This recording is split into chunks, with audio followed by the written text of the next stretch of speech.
Hello అండి. వేడివేడి అన్నంలో ఒక స్పూన్ ఈ పచ్చడి వేసుకొని, ఒక స్పూను నెయ్యి వేసుకొని బాగా కలిపేసుకొని తినేసామనుకోండి, ఆహాహాహా ఆ రుచే వేరు.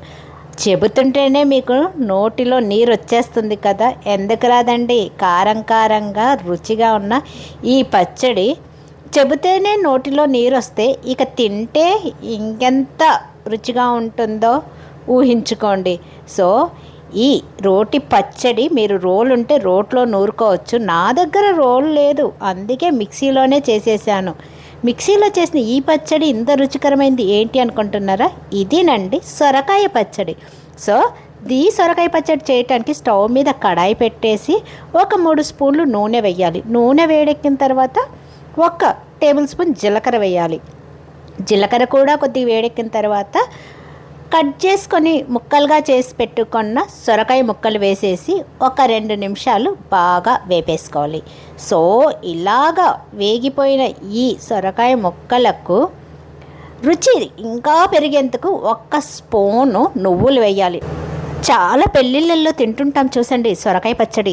అది ఎలా చేస్తారంటే ఇలాగే చేస్తారు. సో దీనికి ఒక 4 పచ్చిమిరపకాయలు వేసుకోవాలి. కారం ఇంకా ఎక్కువ కావాలంటే ఇంకొక 2 ఎక్స్ట్రా వేసుకోవచ్చు. చాలండి, ఈ ముక్కలకు అది సరిపోతుంది.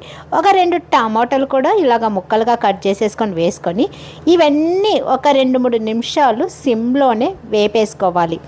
2-3 నిమిషాల తరువాత ఇంగువ కూడా వేసి ఇది కూడా ఒక 2-3 నిమిషాలు వేపేసుకోవాలి. ఇలా తెల్లగా ఉంటే పచ్చడి ఎవరైనా తింటారా, కాబట్టి ఒక 1/2 టేబుల్ స్పూన్ పసుపు కూడా యాడ్ చేసి ఇవన్నీ మొత్తం కలిపేసి సిమ్లో మూత పెట్టేసి మధ్య మధ్యలో కలుపుతూ ఉండాలి.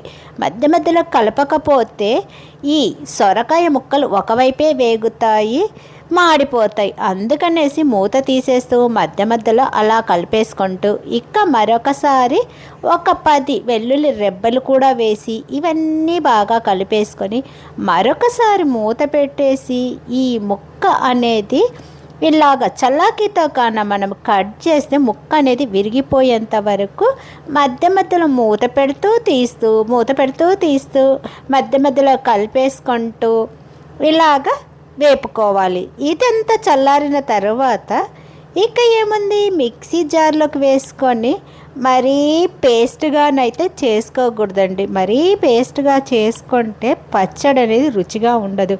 కాబట్టి ఈ అల్లలో మర్చిపోయాను, పచ్చడికి ముందు తయారు చేయాలి అంటే ఉప్పు వేసుకోవాలి కదా. ఆ ఉప్పు పడితేనే కదండి రుచి వచ్చేది. సో తగినంత సాల్ట్ వేసుకొని ముందుగా నేను చెప్పిన విధంగా బరకగా పచ్చడిని చేసుకోవాలి. ఈ పచ్చడి సర్వింగ్ బౌల్లోకి తీసుకునే ముందు మరొకసారి ఉప్పు సరిపోయిందో లేదో ఒకసారి చెక్ చేసుకుంటే బాగుంటుంది. మరీ చప్పగా ఉంటే తినలేము. సో నాకైతే తక్కువ అనిపించింది, సో కొద్దిగా ఉప్పు వేసేసాను.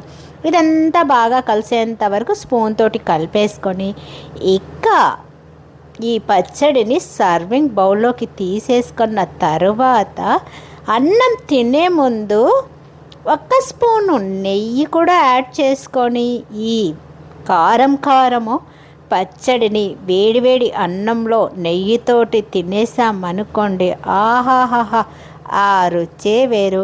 ఓకేనండి, మీరు కూడా ఈ సొరకాయ పచ్చడిని ఈ విధంగా ట్రై చేస్తారనేసి అనుకుంటున్నాను. ఒకవేళ ట్రై చేసి మీకు నచ్చింది అనుకోండి, లైక్ ఇచ్చేసారనుకోండి, ఆ లైక్ నాకు మంచి వీడియోస్ చేయడానికి ఇంకా బాగా ఉపయోగపడుతుంది. ఓకే ఫ్రెండ్స్, నెక్స్ట్ వీడియోలో కలుస్తాను. అంతవరకు సెలవు. నేను మీ స్టార్ మామ్ను. బాయ్ అండి.